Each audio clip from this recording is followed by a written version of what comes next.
আপনি যদি সিচুয়েশনের ভিকটিম হতে না চান, কারোর সাধ্য নেই আপনাকে ভিকটিম বানিয়ে রাখবে। না বলে দিন, বলে দিন এটা আমার পক্ষে করা সম্ভব না। আমার পক্ষে অন্যায় আবদার মেনে নেওয়া সম্ভব নয়। আমার পক্ষে অবহেলা মেনে নেওয়া সম্ভব নয়। মানসিক আর শারীরিক অ্যাবিউজ মেনে নেওয়া সম্ভব নয়। Learn to say no and learn to live. বাবা বলবে আমাদের সম্মানের কথা চিন্তা করলি না। মা বলবে আমি মরে গেলে তুই বুঝবি। বয়ফ্রেন্ড বা হাজব্যান্ড বলবে তুমি আমার জন্য এইটুকু মেনে নিতে পারবে না, এইটুকু অপমান সহ্য করতে পারবে না।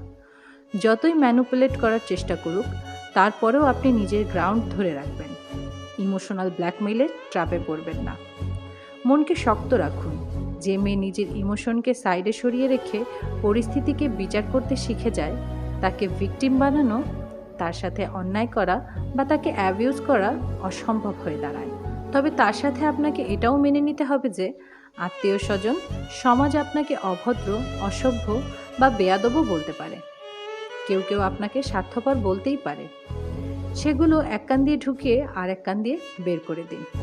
কারণ যখন আপনি দিনের পর দিন সাফার করছিলেন, কাঁদছিলেন, নিজে অন্ধকারে তলিয়ে যাচ্ছিলেন, এদের কেউ কিন্তু আপনার খুঁটি হয়ে দাঁড়ায়। আপনার এদের প্রতি কোনো দায়বদ্ধতা নেই।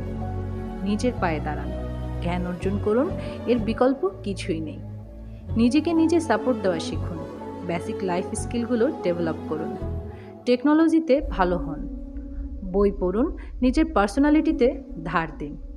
সকালে ঘুম থেকে উঠে একটা বড় নিঃশ্বাস নিয়ে ভাবুন, যারা আমাকে মন থেকে যত্ন করে তাদের জন্য আমি জীবনও দিয়ে দিতে পারি, কিন্তু যারা আমাকে দিনের পর দিন ভুক্তভোগী বানায়, কষ্ট দেয়, আমার জীবনকে অসহনীয় বানিয়ে দেয়, তাদের জন্য আজ থেকে আমার এফোর্টের পরিমাণ হবে 0। I have always heard that I'm so lucky. Of course I'm lucky. Thanks to Almighty.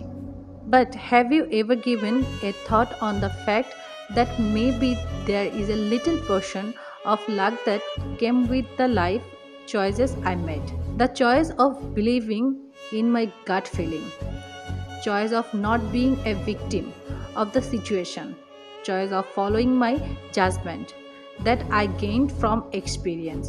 আপনার পার্সোনালিটি যদি এরকম হয় যে কেউ আপনার মাথার উপর ছুরি ঘোরাতে পারবে, একটু চোখ গরম করলেই আপনি আপনার কলিজা সিদ্ধ করে মশলা দিয়ে ভুনা করে দিয়ে দিবেন, আর আড়ালে ফুপিয়ে ফুপিয়ে কাঁদবেন আর নিজের ভাগ্যকে দোষ দিবেন, তাহলে দোষটা আসলে আপনারই। যারা অযৌক্তিক এবং অন্যায়ভাবে কম্প্রোমাইজ করতে চায় না, তারা করেও না। যারা করে তাদের মনের জোর নেই। তারা অজুহাত দেয়, আমরা বাধ্য হয়েছি করতে অমুক তমুক কারণে। আপনাকে একটা সত্যি কথা বলি, মিলিয়ে নেবেন। যে মন থেকে কিছু করতে চায় সে সত্যি সত্যি চাইলে এভারেস্টও জয় করতে পারে। সবচেয়ে ভঙ্গুর মানসিক অবস্থা থেকেও ঘুরে দাঁড়িয়ে নিজের জন্য নিজে স্ট্যান্ড নিতে পারে। খোঁজার মতো খুঁজলে সৃষ্টিকর্তা নিজেই রাস্তা মিলিয়ে দেন। এটা নিজের জীবন থেকে শিখেছি। তবে এটাও সত্যি, সবার মনের জোর একরকম থাকে না। আসলে বেশিরভাগ মানুষেরই মনের জোর থাকে না। আর এটা কোনো ক্রাইম না, এটা কোনো অপরাধও না, এটা কোনো খারাপ কিছুও না। কিন্তু এই পৃথিবীর সিস্টেম কি জানেন তো? শক্তের ভক্ত, নরমের জম। Survival of the fittest. পৃথিবীর সিস্টেমটা কোমল মনের মানুষদের জন্যই তৈরি নয়। এর জন্যই যতটা সম্ভব নিজেকে ফিট করে গড়ে তুলুন। নিজের গাট ফিলিংকে বিশ্বাস করতে শিখুন। জীবনে আপনি হয়তো অনেক ভুল করেছেন, সেই ভুলগুলো নিয়ে আক্ষেপ না করে সেটা থেকে যা শিখেছেন সেটা পরবর্তীতে কাজে লাগান। ওভারথিঙ্কিং, ইমোশনাল আউটবার্স্ট, অভিমান, এক্সপেকটেশন, এগুলো যতটা সম্ভব মিনিমাম করে ফেলুন। জীবনে শুধু নিজের কাছ থেকে এক্সপেক্ট করবেন, অন্য কারো কাছ থেকে না।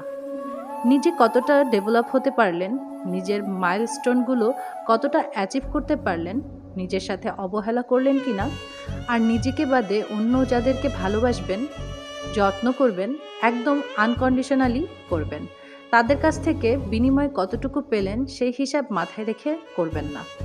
আর যদি তারা আপনার ভালোবাসার মর্যাদা রাখতে না পারে, অসম্মান করে, অ্যাবিউজ করে, সেখান থেকে উইদাউট রিগ্রেট বেরিয়ে আসবেন। সারা জীবন কাঁদতে কাঁদতে একসাথে থাকার পর এই আক্ষেপ করবেন না যে সারা জীবন শুধু অন্যদের জন্য করেই গেলাম, নিজে কিছু পেলাম না। নিজের জন্য যে আপনি কিছু করেননি, এটাও কিন্তু আপনারই চয়েস ছিল। শেষ কথা মনে রাখবেন, পৃথিবীতে কেউ কারো প্লেটে খাবার বেড়ে দেয় না। আপনার যেটা দরকার সেটা নিজ উদ্যোগে তেড়ে ফুঁড়ে করে নিতে হবে, তবেই জীবনে সুখী হতে পারবেন।